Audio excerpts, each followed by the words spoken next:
Bismillahirrahmanirrahim. Assalamualaikum warahmatullahi wabarakatuh. Kami dari kelompok 10 akan menjelaskan tentang komunikasi. Komunikasi artinya kebersamaan, persatuan, gabungan, pergaulan atau hubungan. Effort M. Rogers mendefinisikan komunikasi adalah sebagai proses yang di dalamnya terdapat suatu gagasan. Komunikasi merupakan proses di mana dua orang atau lebih melakukan pertukaran informasi satu dengan yang lainnya. Berdasarkan pengertian di atas, dapat disimpulkan bahwasanya komunikasi merupakan proses penyampaian informasi. Untuk yang kedua, komunikasi merupakan proses penyampaian gagasan seseorang kepada orang lain. Fungsi komunikasi dalam pembelajaran, yang pertama itu adalah sebagai pengendalian. Maksudnya adalah untuk mengendalikan perilaku peserta didik dalam proses pembelajaran. Terus yang kedua sebagai motivasi. Maksudnya adalah dapat memperkuat motivasi peserta didik dalam pembelajaran dengan cara menjelaskan kepada peserta didik. Terus yang ketiga sebagai informasi. Maksudnya di sini adalah komunikasi itu dapat memberikan informasi yang diperlukan guru dan peserta didik dalam proses pembelajaran. Terus selanjutnya sebagai bahan diskusi. Maksudnya adalah yang menyediakan informasi yang akan digunakan oleh guru dan peserta didik dalam proses pembelajaran. Terus yang terakhir sebagai hiburan. Maksudnya sebagai media hiburan yang mudah bagi guru dan peserta didik. Dengan adanya hiburan, guru dan peserta didik itu akan terlibat dalam pembelajaran yang menyenangkan. Terus yang ketiga adalah tujuan komunikasi dalam pembelajaran. Yang pertama, menciptakan pengertian yang sama terhadap setiap pesan yang disampaikan oleh guru dan peserta didik. Terus yang kedua, merangsang pemikiran siswa untuk memikirkan pesan dan rangsangan yang diterima dari guru. Untuk yang ketiga, melakukan tindakan yang selaras dengan pesan yang diterima peserta didik. Di sini adalah pengertian sistem pembelajaran PAI. Nah, dalam pengertian sistem ini ada beberapa konsep yang harus diketahui, yaitu suatu sistem pembelajaran dalam PAI. Nah, sistem dapat dimaknai sebagai metode, rencana, aturan pembelajaran, rencana, keteraturan, kebiasaan, susunan rencana, jalannya acara, kebijakan, kecerdasan, dan susunan aturan lainnya.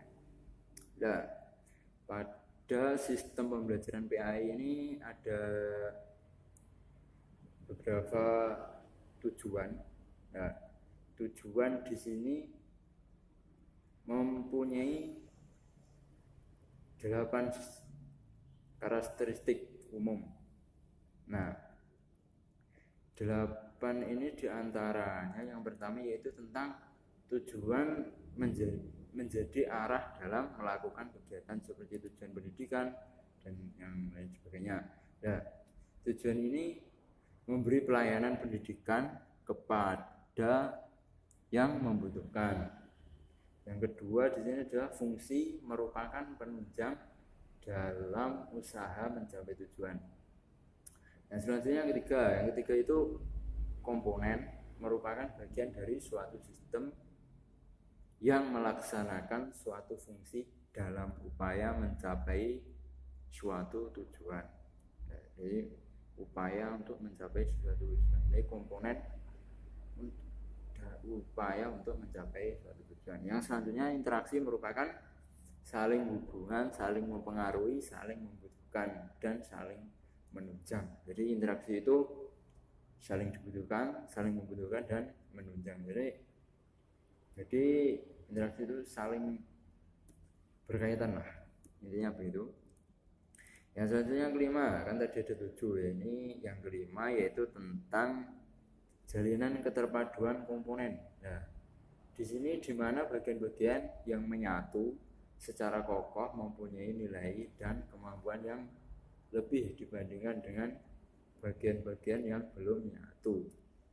Yang selanjutnya di sini proses transformasi. Ya, proses di sini semua sistem dalam serangkaian proses itu mengubah input menjadi output.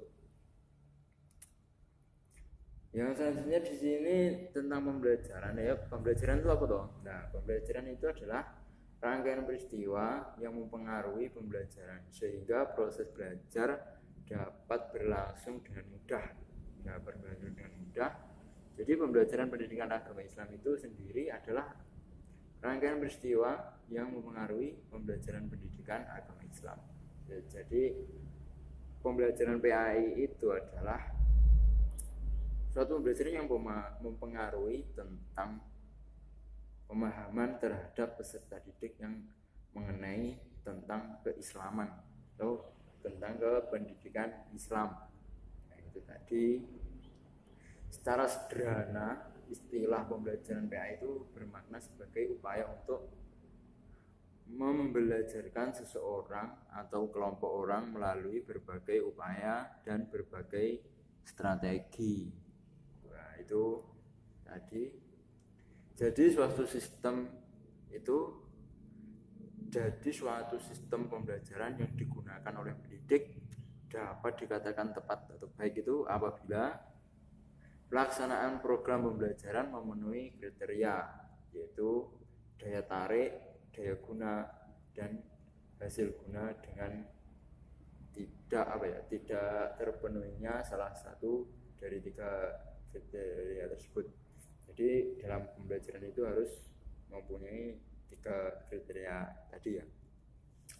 Yang selanjutnya yang C itu adalah komunikasi pada sistem pembelajaran PAI. Apa tahu komunikasi pada sistem pembelajaran PAI itu?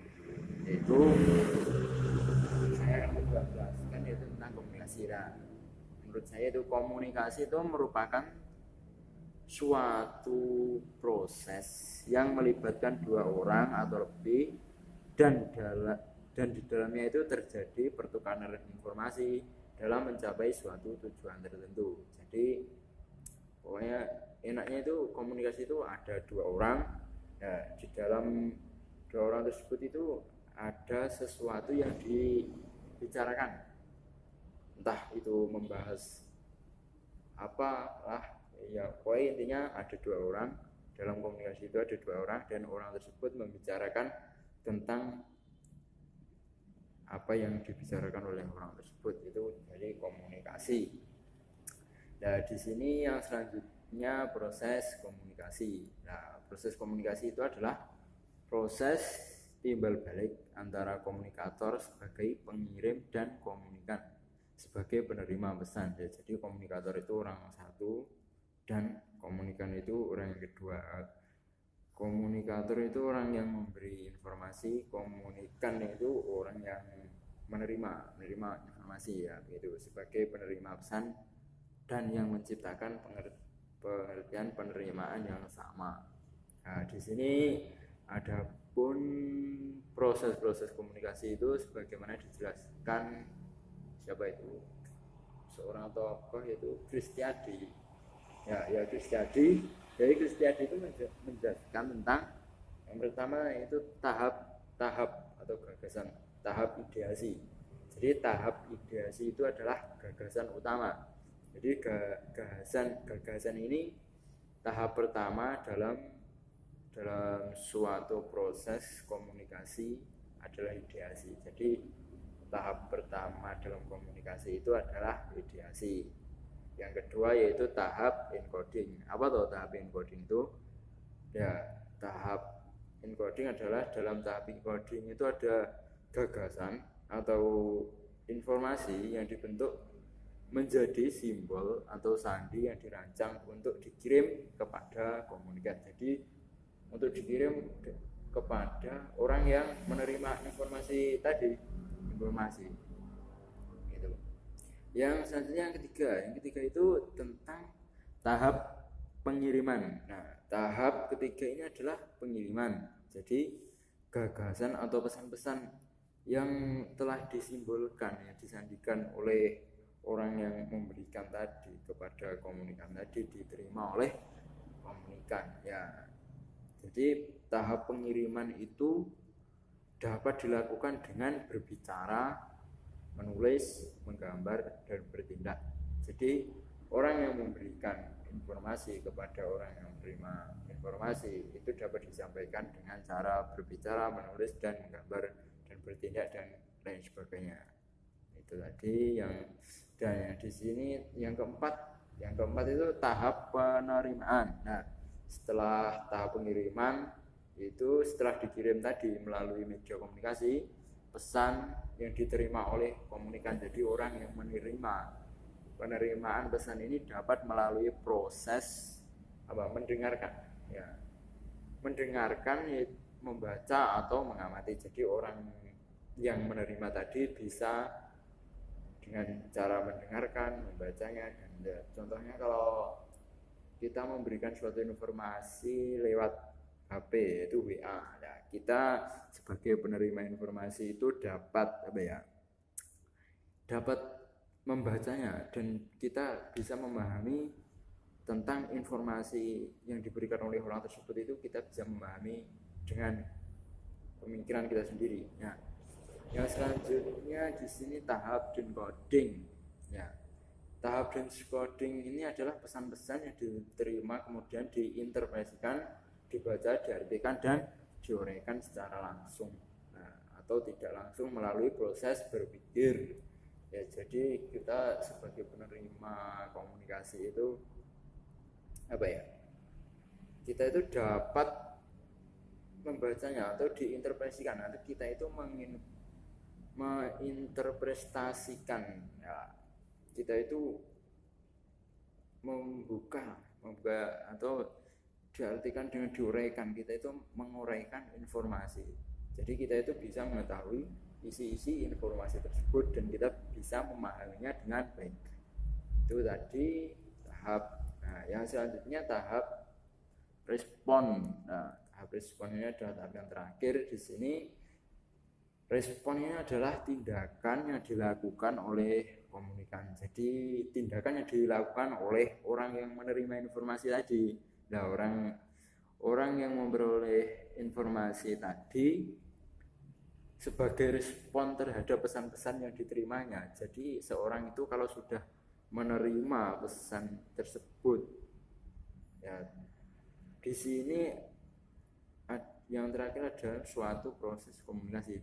Jadi dalam tahap ini respon komunikasi dapat berbentuk usaha melengkapi informasi, meminta informasi tambahan, atau melakukan tindakan-tindakan lain. Nah, jadi kalau seorang penerima pesan tadi, itu kalau mungkin kurang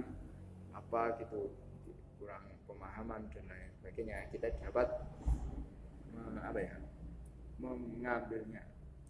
Nah, itu tadi dari MC. Yang selanjutnya akan disampaikan oleh rekan saya. Yang terakhir yaitu tentang komponen komunikasi dunia maya atau internet. Komunikasi dunia maya itu adalah cara berkomunikasi di mana penyampaian dan penerimaan pesan itu dilakukan dengan melalui cyberspace atau melalui dunia maya. Nah, salah satu bentuk komunikasi dunia maya adalah penggunaan jaringan atau internet seperti chatting, email, website, mail list, dan media sosial. Kemudian konsep dasar bagian dari komunikasi virtual atau komunikasi maya ini, yang pertama adalah dunia maya. Dunia maya itu adalah realita yang terhubung secara global, didukung oleh komputer, akses komputer, multidimensi atau virtual, dan lain sebagainya. Terus yang kedua ada komunitas maya, yaitu komunitas yang lebih banyak muncul di dunia komunikasi elektronik daripada di dunia nyata. Terus yang ketiga ada interaktivitas, yaitu salah satu fitur media baru yang paling banyak dibicarakan untuk mendapat tempat khusus untuk internet. Terus yang keempat ada hypertext, yaitu fitur pemakaian itu menggunakan hyperlink, yaitu spot-spot pada halaman website itu dapat diklik oleh pengguna untuk pindah ke spot-spot yang lain. Terus yang terakhir ada multimedia, yaitu sistem yang di dalamnya itu terdapat perpaduan teks, grafik, video, dan animasi. Selanjutnya jenis-jenis komunikasi virtual atau komunikasi maya itu yang pertama adalah email atau bisa dibilang electronic mail. Nah, biasanya ini menggunakan aplikasi seperti Gmail, Yahoo Mail, Hotmail, dan lain sebagainya. Terus yang kedua ada Milis, terus yang ketiga ada chatting, dan yang keempat ada website, dan yang kelima ada sosial media. Sosial media itu ya seperti Facebook, Twitter, Instagram, dan lain sebagainya.